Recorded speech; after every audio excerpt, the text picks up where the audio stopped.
Welcome. Welcome to an architect and a DJ build a home podcast. I'm the architect I'm the DJ.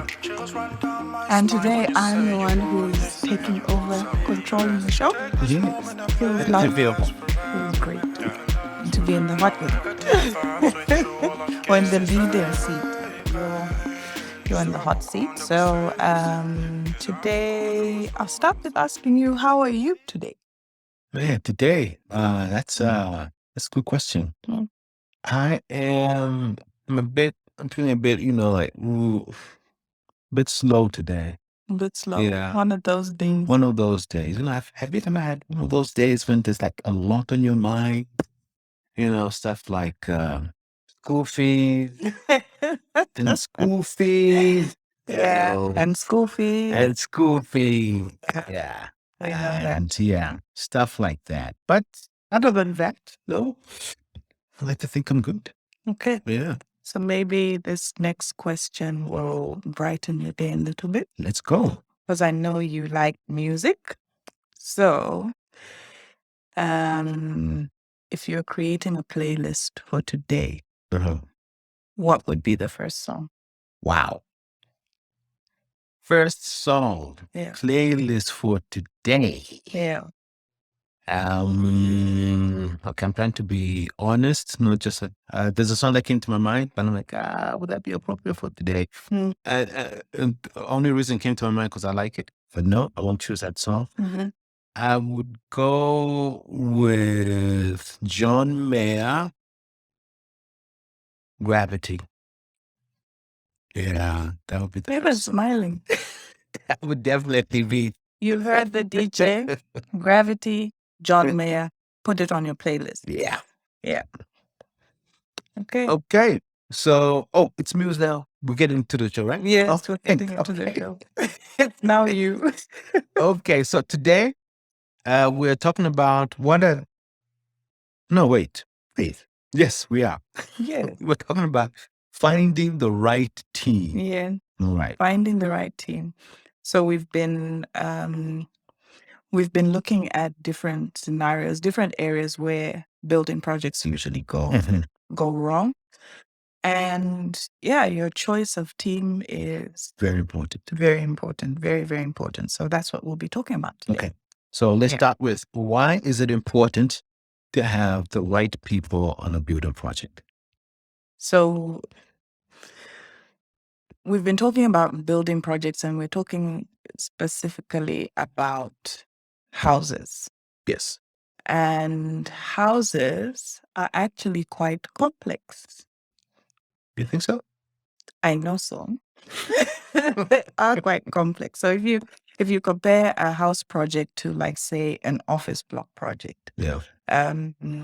so offices would have like lots of standardized features, like the measurements of an office, and it's very, very standard. So it's easy to replicate, which then means that it's easy to build. It's easier to, like, put a team together, get it done, get in, get out. Now, if you think of a house is like, it's like a machine. It's like a working machine. And each room has different functions, and each room serves different purposes. There are different activities in it. And when you go to rooms like your kitchen, your bathrooms, you're now getting a bit more specialized. And then now we're moving into the realm of smart homes, where you've got your fancy gadgets, you've got like CCTV, you've got, you who loves music, maybe you decide that, okay, I want a system connected to every room. So you're now getting like specialists in different places, and then there's a coordination of the different elements and of that process. So it does get complex. It's happening on a smaller scale, but you need a lot of people in order to put that together. Okay. So that's really one of I'd say one of the reasons why having a good team to help you is really important. You just can't pick anyone. No, They need you want somebody who knows what they're doing. Then having the right people working with you on your building project. So one, they're interpreting your ideas, which are they're abstract things in your mind, isn't it? They're interpreting that into something that can actually be built. Yeah. So you're saying, okay, I want a modern 3-bedroom house. It must feel like this. It must look like this. But now you need people to now get that from your head, Put it on paper.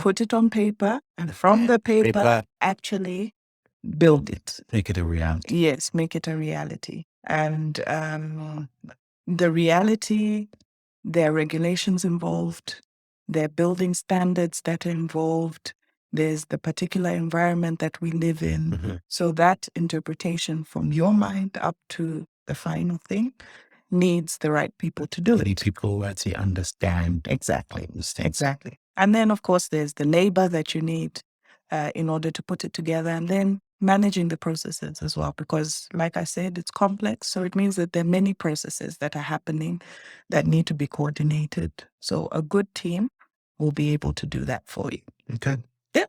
So with that in mind, where and how can it go wrong?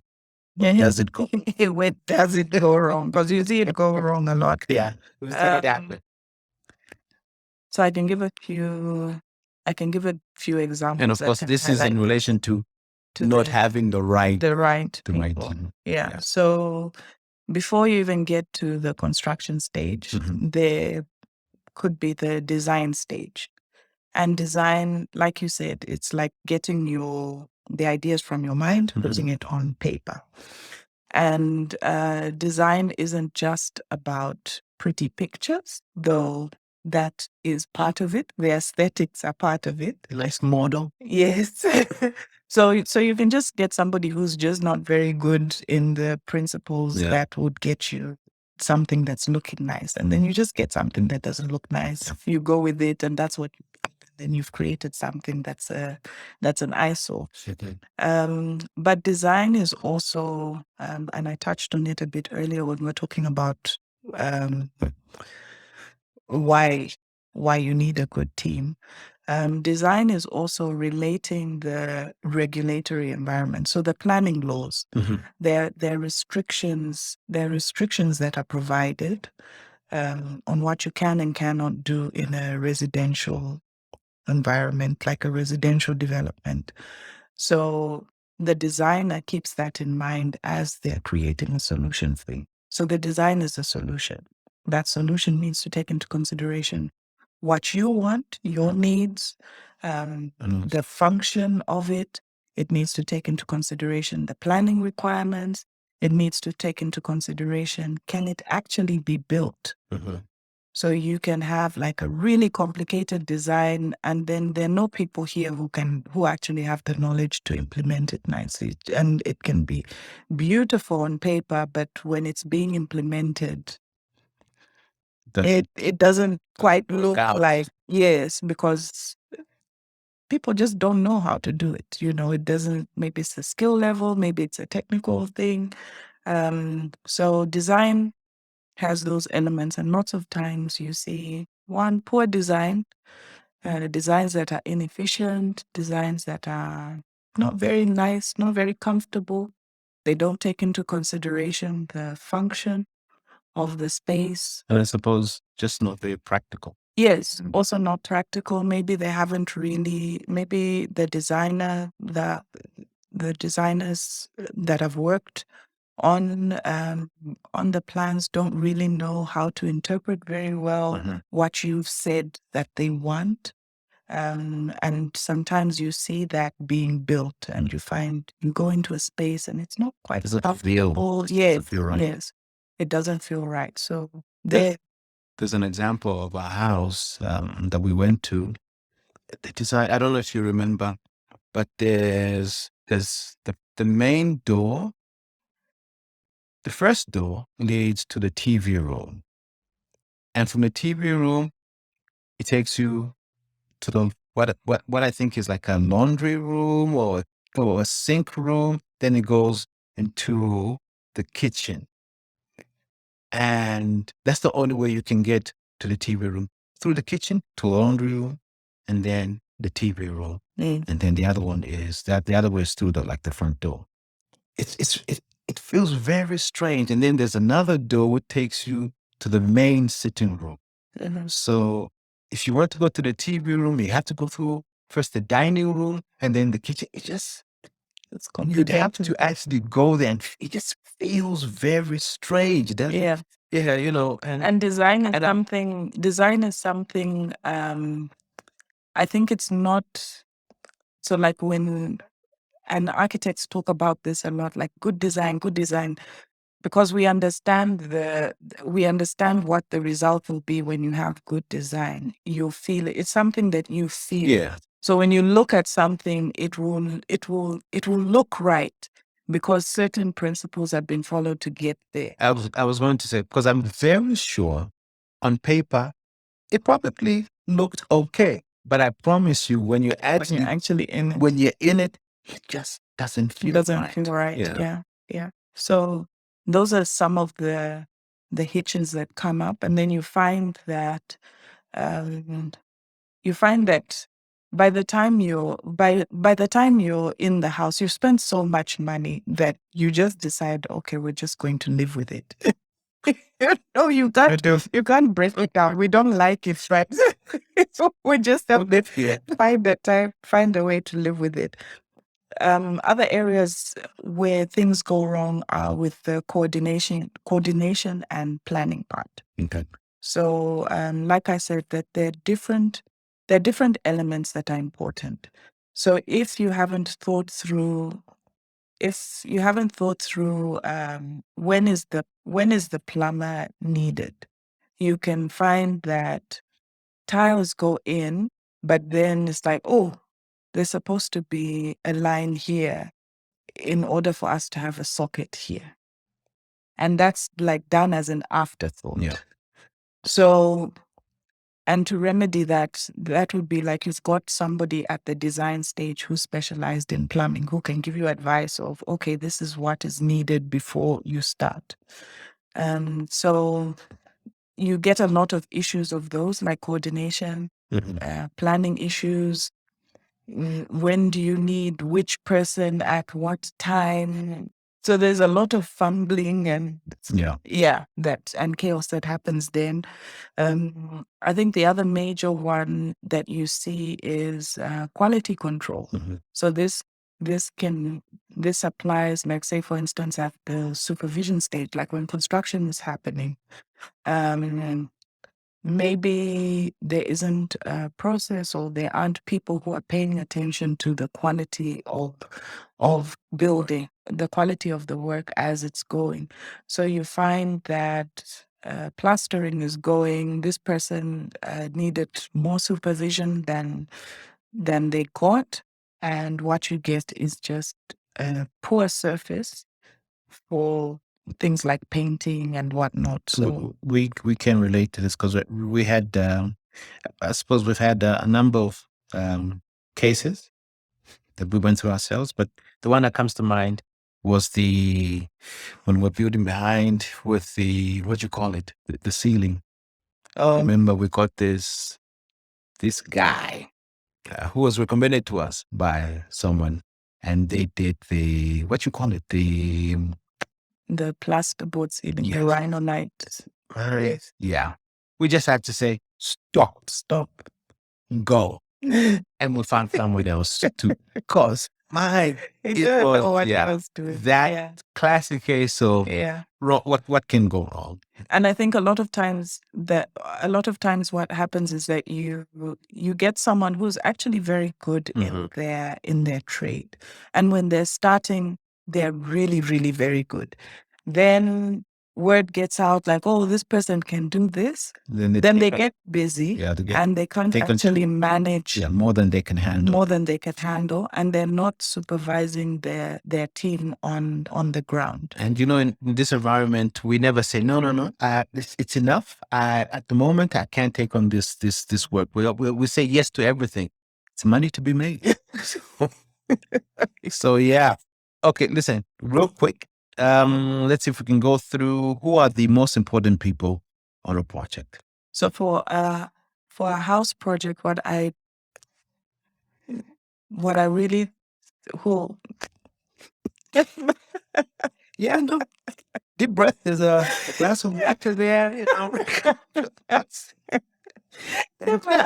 Again, I ask. There's rewind. Maybe I didn't ask it properly. No, your energy from the beginning is not. And quickly. Yes, who are the most important people on a project? So on a housing project, on a house project, home project, I think the most important people that you can invest in are an architect and a contractor. The architect is trained to interpret your design and also trained to know when are you going to need extra help. And that help can then come in along the way. A contractor, and I need to differentiate a contractor from a tradesperson. Okay. So like a bricklayer is a tradesperson. A contractor is the one who organizes all the different trades. He manages the process of procurement, and he organizes everybody. I know huge major construction projects. Yes. Always have a contractor. Yes. But what about even small residential? Even for smaller ones, you can't have a contractor. What is it? Because I've heard of about foreman. Is that a contractor?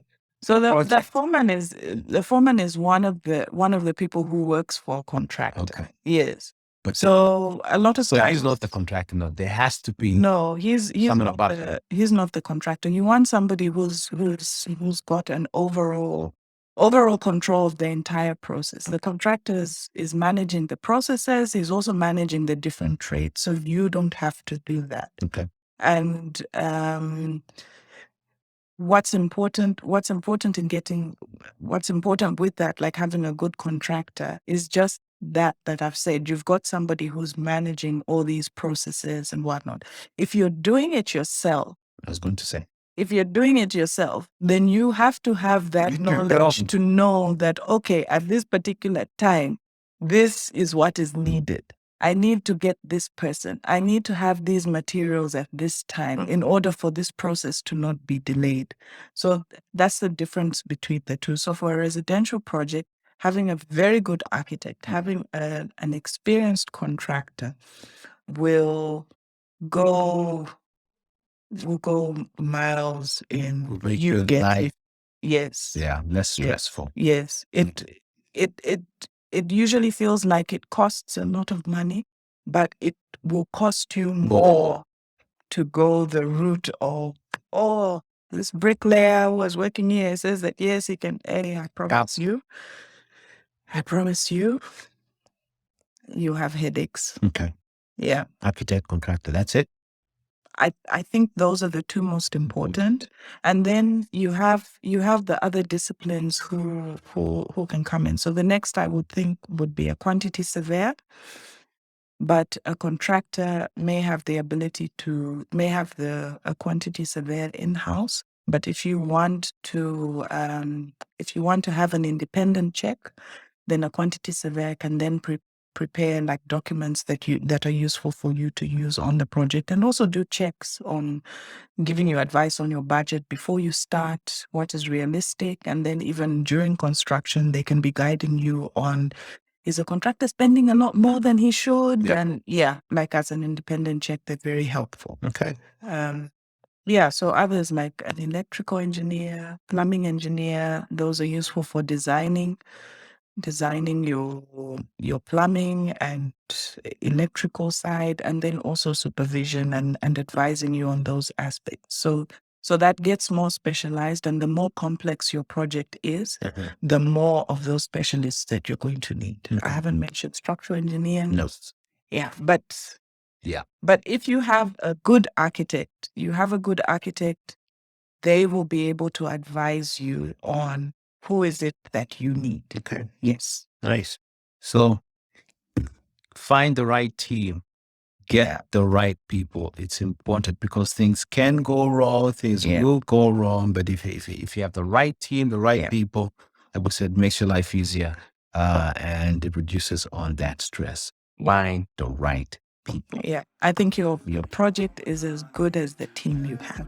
Nice. We'll end with that. Yeah. All right. That's the show for today. Next week, we'll be looking at. Next week. So next week. Oh, yeah. Next time. Oh, next time. We are now in podcast mode. Next episode. There we go. Next episode, we're looking at There Is No Plan. An Architect and a DJ Build a Home podcast is a Home Build Zambia production, recorded and produced in Lusaka. The show is hosted by Kalenga, he's the DJ, and me, Mphangela, I'm the architect. Video recording by Sharon, music by Bless the Creative, technical support provided by Bless the Creative. You can find us on Instagram at home_build_Zambia or on our website, homebuildzambia.com, or contact us by email, podcast@homebuildzambia.com. Thank you for listening.